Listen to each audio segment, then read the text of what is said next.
Hey, y'all, let's cover section 4.1. If you did not print off the student guided notes, please go to campus or wherever you can and print off your section 4.1 guided notes. I want you to do that to better set yourself up for success for this class, as opposed to just writing everything down, and you're going to miss things, and you may even write things down wrong, as I've heard from other students. So please print these off. Okay. So let's start with a lot of this that we're going to cover in this section. We've covered initially in our first exam. And so a lot of this is new. It's not new. A lot of this is just a refresher, but instead of using the variable y, we're going to use f of x, since now we understand what a domain and range is. All right, a linear function is a function whose graph is a line, and linear functions can be written in the slope-intercept form. And usually you would see it as, well, y equals mx plus b. But now that we understand domain and range, we're going to use f of x, the fact that it's a function, okay? Where b is the initial or starting value, which is this piece here. It's the initial or starting value. M is the constant rate of change, all right? So it's also called the slope. Slope, constant rate of change. I know one of you like to say gradient. Just know that going forward in any of your other math classes here, they will not be using the word gradient. It will be slope or rate of change, right? The y-intercept is at 0 and then whatever the initial value is. So 0b, and that is a point on the Cartesian coordinate system, which is 0b. All right, using a linear function to find the pressure of a diver. The pressure P in pounds per square inch, which is PSI, on the diver depends upon her depth below the water surface, D in feet. This relationship may be modeled by the equation P of D is equal to 0.434 D plus 14.696. And they want us to restate this function in words. Okay. 0.4, I'm just rewriting it. D plus 14.696.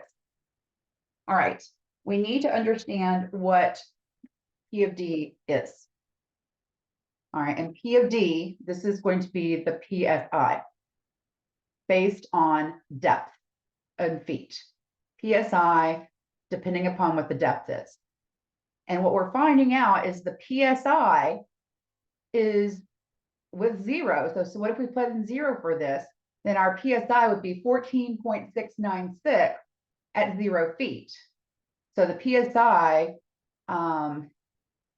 is 14.696 at 0 feet, or 0 depth. All right. For every foot, since depth is in feet, for every foot that she dives, every foot of depth added will increase. It's increasing because it's positive, will increase the PSI by 0.434. And that is pounds per square inch. Pounds per square inch, PPI. Inches squared. All right. Determining whether a function, a linear function, is increasing, decreasing, or constant. So this is, again, this is not new. The only thing different is you're not seeing y up here, you're seeing f of x. The only way to look at this is from left to right. When you are reading a function, you read from left to right every stinking time. So if we're looking from left to right, what is this function doing? Well, it's going up, so it's increasing. Left to right, what is this one doing? Well, it's going down, so it's decreasing. Left to right, what is it doing? Nothing. It's constant, so this is a constant function. Well, why aren't we representing a vertical line? Why aren't we representing a vertical line? we have a horizontal line right here. This is horizontal. But we don't have a vertical line. A vertical line would just be like this. So if this was x and f of x, we would have a vertical line like this. Say that's at -2. Well, a vertical line would not pass the function vertical line test. So it's not a function. A vertical line is not a function. And what we're talking about right now is determining whether a linear function is increasing, decreasing, or constant. So you can't use a vertical line. All right. If you are not looking at a graph and you are instead looking at an algebraic, the function in algebraic format. So if the slope or the m is greater than 0. So for this first one, if f is increasing, if your slope is positive, if m is positive, if that helps you to give yourself something for your notes. So if f is increasing, if m is positive. Number 2, f is decreasing if m is negative, if your slope is negative. And then if there is no x, so that if the m was 0, there would be no x. It would just be f of x is equal to b. So number 3, if no x, f is constant if no x. Right? The last one, even though we're talking about functions, just to make sure that you can kind of see this, is the vertical line. And I just want to represent what it does look like. And I know we've covered this before. Number 4 is a vertical line. What would it look like in algebraic form? It would just be, say, x equals a constant. So x equals 4. That is a vertical line. It is a vertical line and it has an undefined slope. Undefined slope. So if the slope is 0, it's the constant. And so it's a horizontal line. If it's negative, it's decreasing. If it's positive, it's increasing. If there's no slope, if it's just x equals a number, then that's undefined. All right. Let's go to example number 2. Deciding whether a function is increasing, decreasing, or constant. Some recent studies suggest that a teenager sends an average of 60 texts per day. For each of the following scenarios, find the linear function that describes the relationship between the input value, x, and the output value, f of x. Then determine whether the graph of the function is increasing, decreasing, or constant. So let's just go back and we're going to create a function for each of these 3 scenarios. And then we'll go and decide, is it increasing, is it decreasing, or is it a constant? All right, total number of texts a teen sends is considered a function of time in days. Well, I know I told you this before, and I want to say it one more time, probably more than that. When I'm doing a word problem, I always set it up as b plus or minus mx. I know you learned mx plus b, and I did explain to you in class why I do it this way. And hopefully this lecture helps as well. So the total number of texts a teen sends is considered a function of time in days. So function of days can be f of d. I'm just using that for days, function of days. And the input is the number of days, did that. The output is the total number of texts sent, but it has to be per day. So they're sending 60 per day, so it's 60 times d. All right, that's A. B, a teen has a limit of 500 texts per month on his or her data plan. The input is the number of days, so f of d again. And the output is the total number of texts remaining for the month. So the total number remaining for the month would be Well, how do we figure that? I'm going to come back up here and use this. They're starting off with 500, which is their B. So they start off with 500, that's their initial amount. And are they adding or subtracting from that 500? They're going to be subtracting. They're going to be subtracting how much? 60 texts per day. 60 D.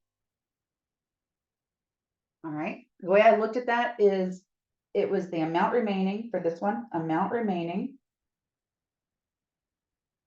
equals the total available minus the amount used. Okay. So we could figure out how many texts are remaining based on what day of the month it is. All right. A teen has an unlimited number of texts in his or her data plan for a cost of $50 per month. The input is the number of days, so F of D, and the output's the total cost of texting each month. So total cost. And they're telling us it's $50. Does it matter how many texts? No. Does it matter how many days? No. It's just flat $50, unlimited texting. So that is the function F of D is equal to 50. All right, for the first one, since 60 is our rate of change and it is positive, this is an increasing function. Increasing because M is positive. M is positive. All right. For this one, that's B. This one is our slope. Our M is negative 60. So this is a decreasing function. And it's decreasing because M is negative.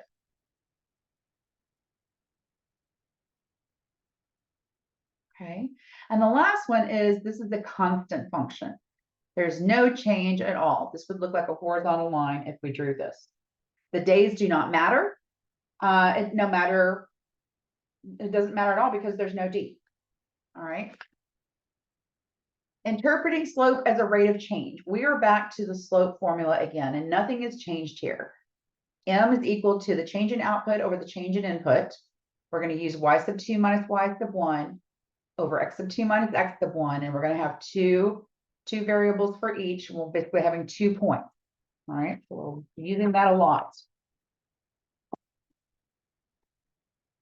Okay, for number 3, finding the slope of a linear function.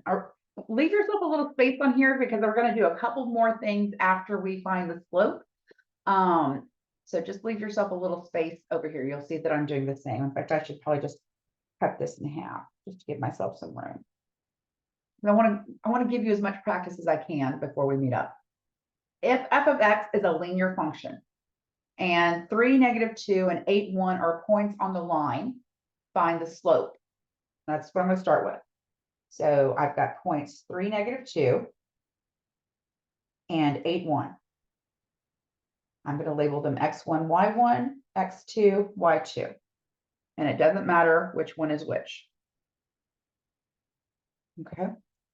So M equals y sub 2 minus y sub 1 over x sub 2 minus x sub 1. Honestly, y'all should pause the video and do this yourself now. Pause the video, do it yourself, and then come back and check to see if you did what I did. All right. Y sub 2 is 1 minus y sub 1 is -2 over x sub 2 is 8 minus x sub 1 is 3. This is 1 plus 2 over 8 minus 3 is 5. 1 plus 2 is 3 over 5. All right. So I'm going to go ahead and answer the question before I do the next piece. And it says, find the slope. So M equals 3/5. That is the slope. Is this function increasing or decreasing? It is positive, so it is increasing. Okay, actually, that's all I'm going to do on this one. We'll have plenty of time to do the other pieces. All right. And we'll do some practice on this in class. Example 4. The population of a city increased from 23,400 to 27,800 between 2008 and 2012. Find the change of population per year if we assume the change was constant from 2008 to 2012. Now, remember that the X value of your ordered pairs always has to be represented. If you're using time, it always has to be time. And because they're giving us a time value, those have to be in our X value places. And then our Y values that correspond to it, 2008 comes first, as does 23,400. And then 2012 has 27,800. I'm going to label these X sub 1, Y sub 1, X sub 2, Y sub 2, and we're going to just find the constant rate of change. So M is equal to Y sub 2 minus Y sub 1 over X sub 2 minus X sub 1. And that is 27,800 is Y sub 2 minus Y sub 1, which is 23,400, divided by X sub 2 is 2012 minus X sub 1, which is 2008. All right. 27,800 minus 23,400 is 4,400. 2012 minus 2008 is 4. And finally, dividing those gives us 1,100. All right. What does this mean? It means that the population is increasing by 1,100 per year. All right, I'll be right back. Okay, let's go to example 5, writing and interpreting an equation for a linear function. Write an equation for a linear function given the graph of f.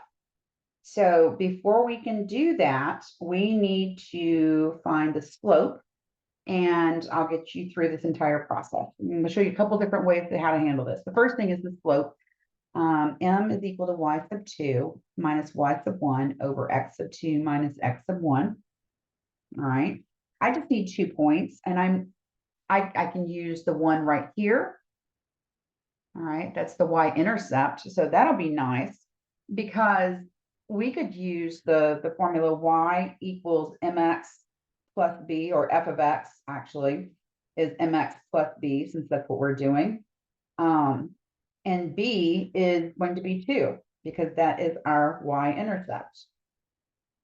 So we just need to find the slope. And to find the slope, we just need the 2 points. So I'm going to use 0, 2.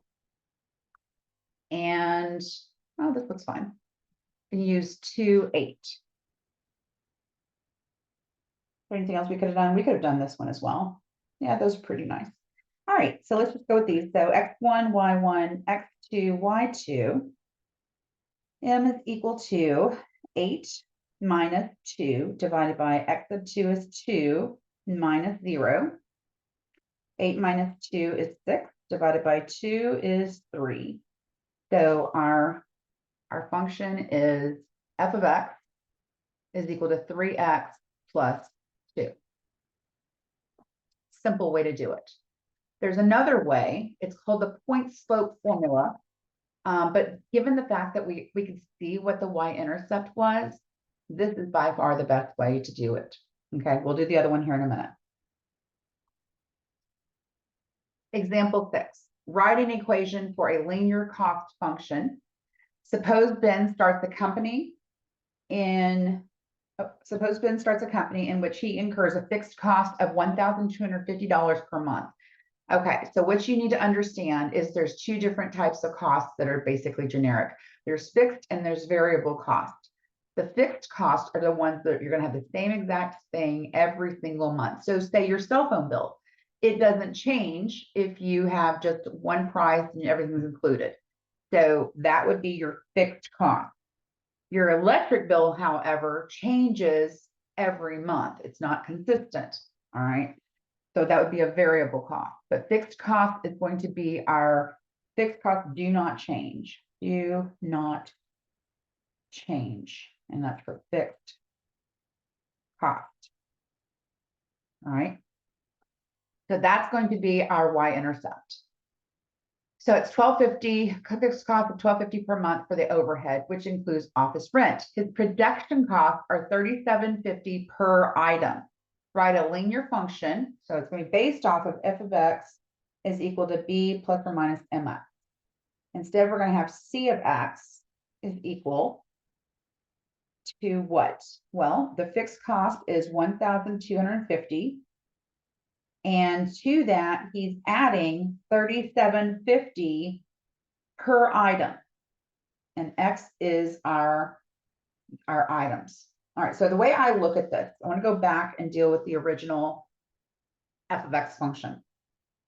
If I have f of x is equal to b plus or minus mx, so what I ask myself is, well, we have c of x, so that's going to be our cost for items, for x items, cost for x items.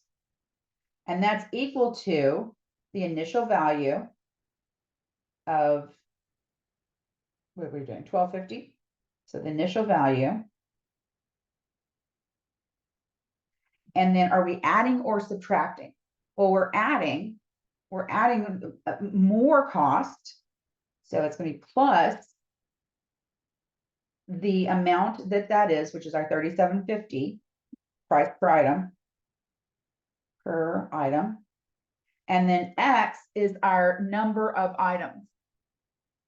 All right, X is our number of items produced per month times number of items produced per month.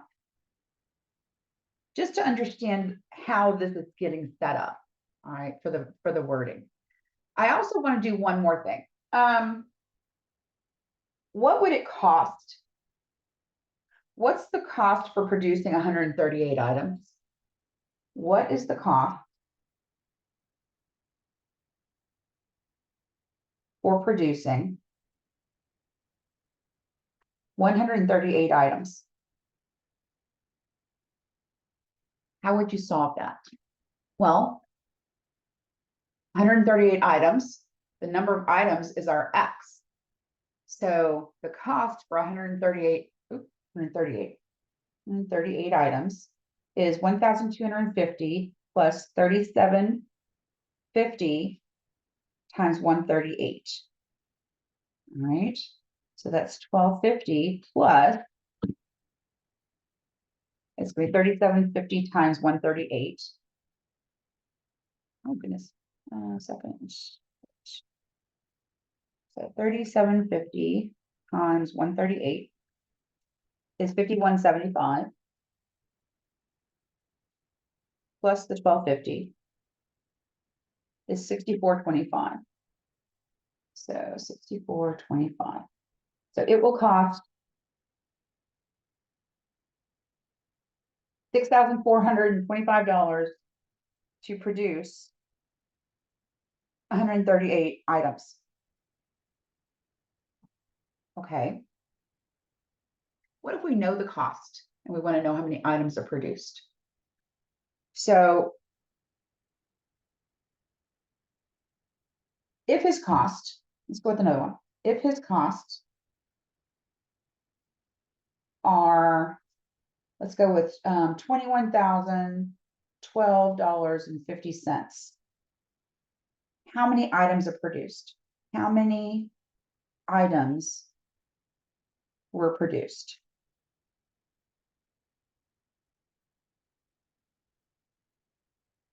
Okay. In this case, need an extra sticky note here for space to write.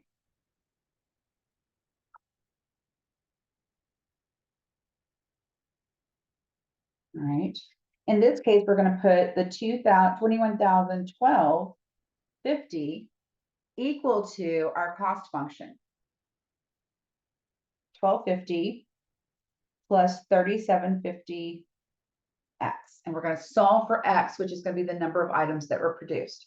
So I'm going to subtract 12.50 from both sides. This was on your last test.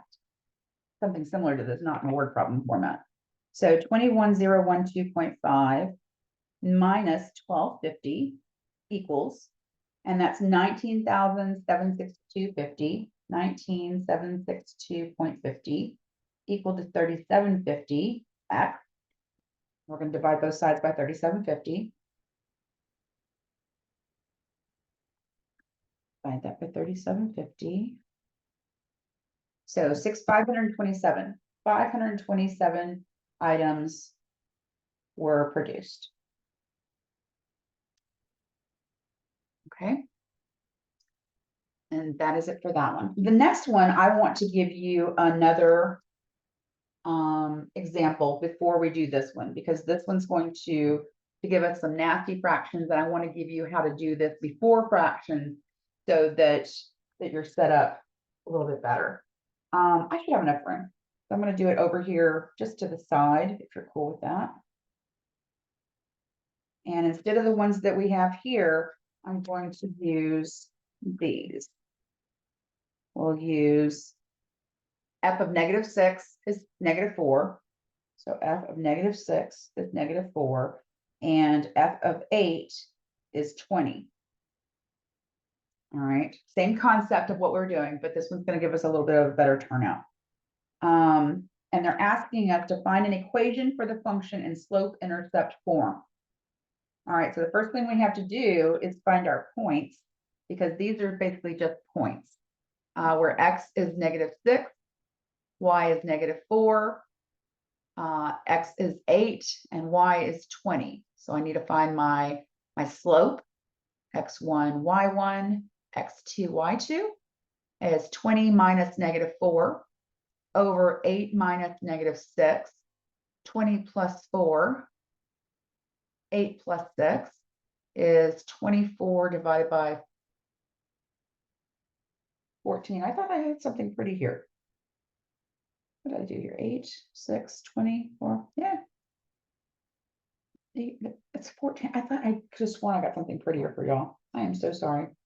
I'm gonna pause the video and see what I did wrong here. That seems wrong. I don't know what I was thinking. So the point I ended up using is -6. F of -6 is -4. That didn't change. This one, instead of f of 8, I made it f of 6, just to give us what we need to make sure you understand this. So f of 6 is equal to 20. So that makes it 6 and 20 instead of 8 and 20. And that changes our 8 down here to a 6, which changes this to a 6. 6 plus 6 is 12, which is what I wanted. So m is equal to 2. That was my goal. So sorry for the mistake. I don't know what I was thinking. But now we want to create an equation. And there's two different ways we can do this. We can go y equals mx plus b. We'll end up changing the y to f of x, in which we use one of these points. All right. It doesn't matter which. Let's use the 6 and the 20. So we'll use the slope and we'll use the points 6 and 20 to find out our line. All right. Y is 20 is equal to m is 2 times x is 6, and we're looking for b. 20 is equal to 12 plus b. Subtract 12 from both sides, and we get 8 is equal to b. So our function is f of x is equal to, we can write it as 2x plus 8. It's positive. So that's how you would write that. The other way to write it is using the point slope formula, which we haven't done yet. So this is probably the easiest way right now for you, since we have not introduced that. All right, the next one is we're going to do the one that has the fractions. And please pause the video. Give yourself a chance to do this one. Set it up, get as far as you can, work through it. Hopefully the fractions don't throw you too far, and then come back and watch me do it and make sure we're doing it on the same page. So I've got points 3, -2, and 8, 1. M equals x1, y1, x2, y2, y sub 2 minus y sub 1 over x sub 2 minus x sub 1, 1 plus 2 over 5, which is 3/5. All right, we're just going to use one of these points, either one. I'll use the 8, 1. So the slope is 3/5. We're going to use the point 8, 1. Y equals mx plus b. Y is 1. M is 3/5. X is 8. plus b. We're going to solve for b. Well, I know you don't like fractions, so let's just get rid of the 5. So we're going to multiply everything by 5. So it'd be 5 times 1 is equal to 5 times, well, 3/5, which is also times 8, plus 5 times b, because I haven't done anything here. All right. The reason I haven't done anything here is because I want to reduce b to make my life easier. That was the goal. So I have 5 is equal to 24, 3 times 8, plus 5b. All right. We're going to subtract 24 from both sides. We get negative 19 is equal to 5b. Isolating b, dividing both sides by 5. And b is equal to negative 19 divided by 5. So f of x, remember we're writing that not y, is equal to, our slope is 3/5, x minus 19 over 5 is our y-intercept. Hopefully you got that right. Let's go to the next one. Get rid of that paper since it didn't work for me. All right. Modeling real-world problems with linear function. Using a linear function to determine the number of songs in a music collection. I swear we've done this one before when we used the y instead. I'm going to start off with f of x is b plus or minus mx because this is a word problem. So Marcus currently has 200 songs in his music collection. Every month, he adds 15 new songs. Write a formula for the number of songs in, so instead of f, we're going to have in his collection as a function of time, t, instead of x, which is the number of months. And then we will answer the next question after we write our function. So we want to have, instead of f of x, we're going to have n of t, and that is going to be the number of songs in his collection. Songs in collection is equal to, well, how many does he initially have? That's his initial value. He's got 200 songs initially. So this is his initial value. Is he adding to or subtracting from those songs? He's adding 15, and even telling you, adding 15 new songs, all right, every month. So plus 15 new songs every month, and that is T. T is number of months. And 15 is adds 15 new songs per month. All right. So what if I said, well, they're asking us, how many songs will he own at the end of the year? Well, this is every month. T is in months. So we need to know that 1 year is equal to 12 months. And so we're going to plug in 12.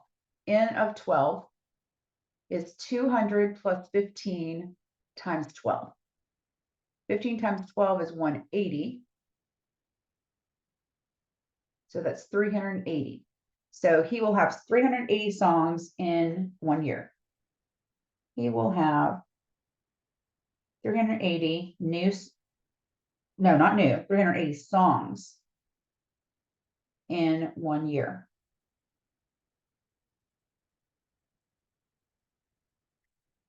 I want to do one more thing. When will he have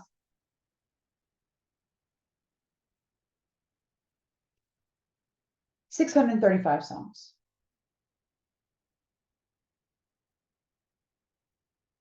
This is something I would ask in an exam. So I want to make sure you've got all the support systems in place. When will he have 635 songs? Well, you need to understand what each of the variables mean in your original function. So that's why I labeled them. If we're talking about 635 songs, that's not our months. That's going to be our answer that we're looking for, but that's not what we're going to be utilizing. The 635 is going to take the place of the function n of t because that's the songs in his collection. And that's what I'm asking for.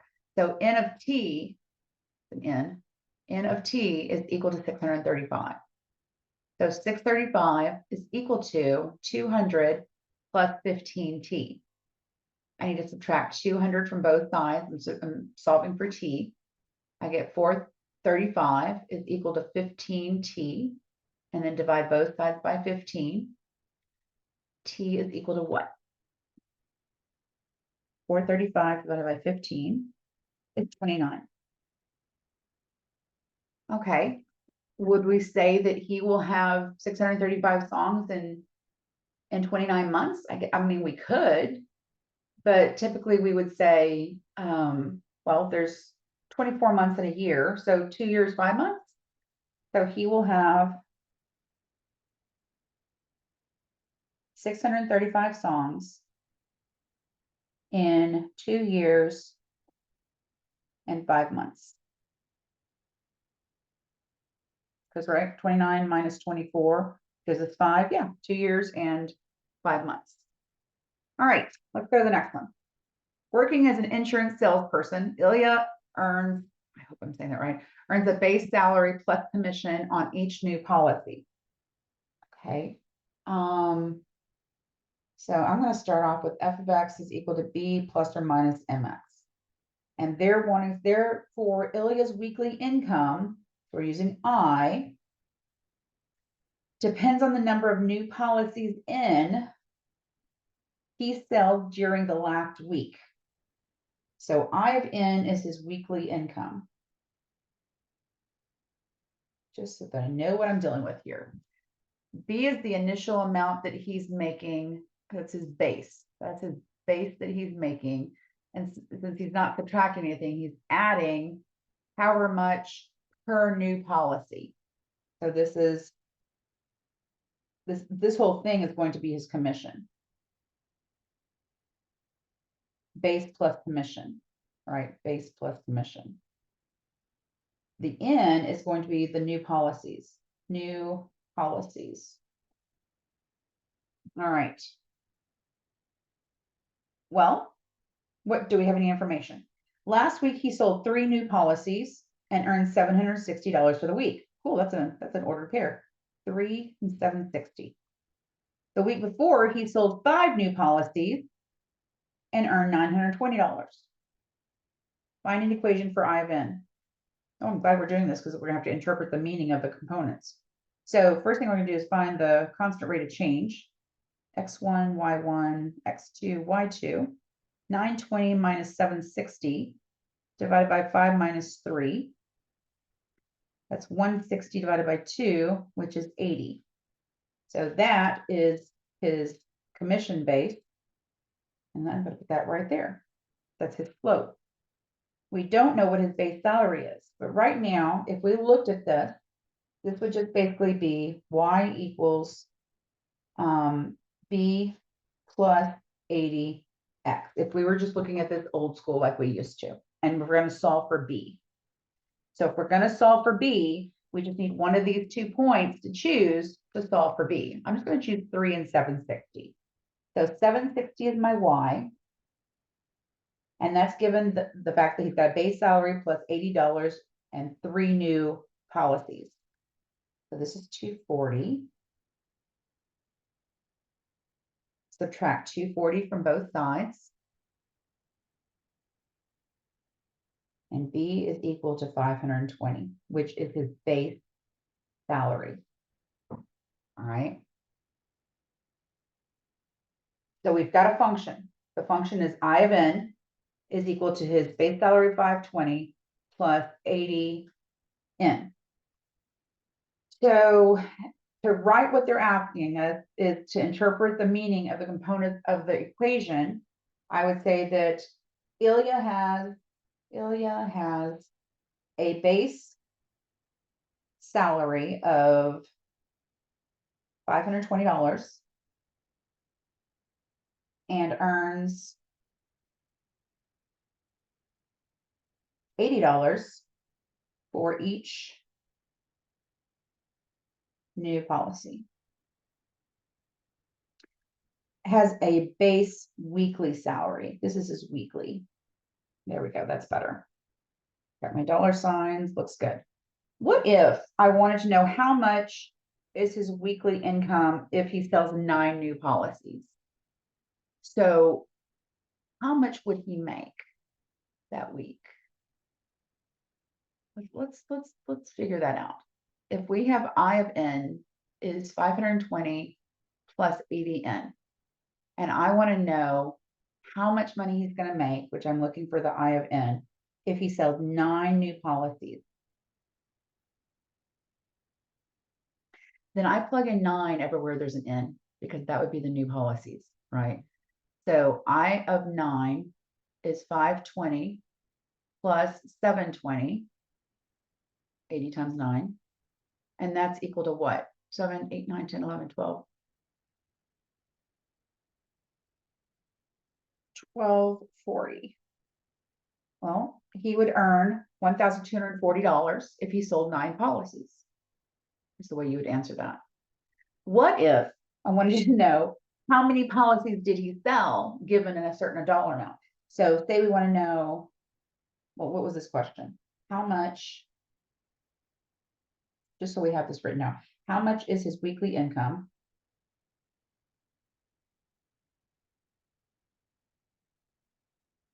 for selling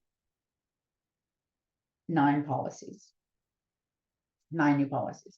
The next question would be, how many policies did he sell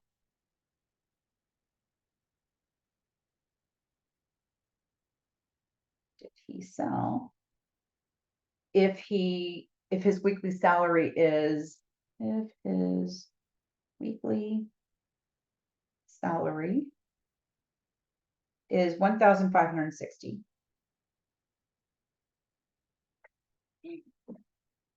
Okay, so what is his weekly salary of that? Pause the video. Let's think through this. I'm going to go back and use the I of n is equal to 520 plus 80n. In this case, the weekly salary, weekly income, weekly salary, same thing, is I of n. So that's going to mean 1,560 is equal to 520 plus 80n. And we need to solve for n, which is going to tell us how many policies he sold in order to make that much. Okay, let me pause real quick.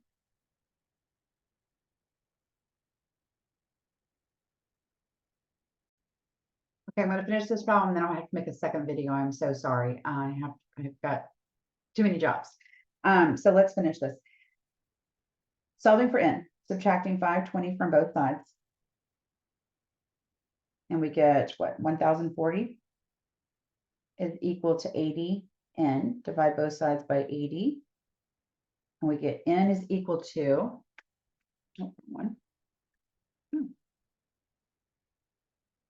and that is 1,040 divided by 80 is 13.